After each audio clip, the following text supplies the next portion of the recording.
vianočné lampy, vybral som sa do mesta na repovú party. A jak si to tak režem, krížom mestského parku. Chlapík v černom plášti vyťahol na mňa párku. Díval som sa na ňo, či chová drobné vtáctvo. Môj pohľadov asi zrušil, jemu to narástlo. Bol to starý uchylák, tak čo som mal s ním robiť?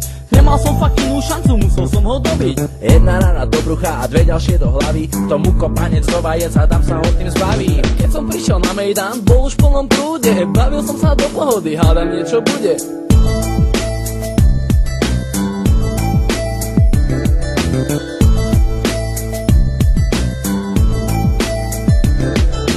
Popíjal som dlho, mechúr ma začal tlačiť.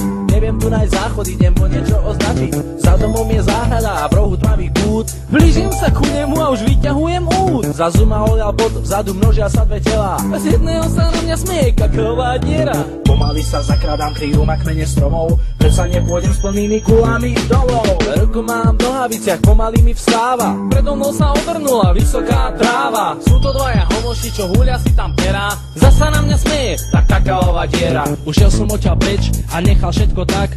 Nie som na tom zas tak zle na teplé rite pozerať. Bol som celý znechutený z toho, čo som videl. Pre môj mozog to bol dneska príliš veľký prídel.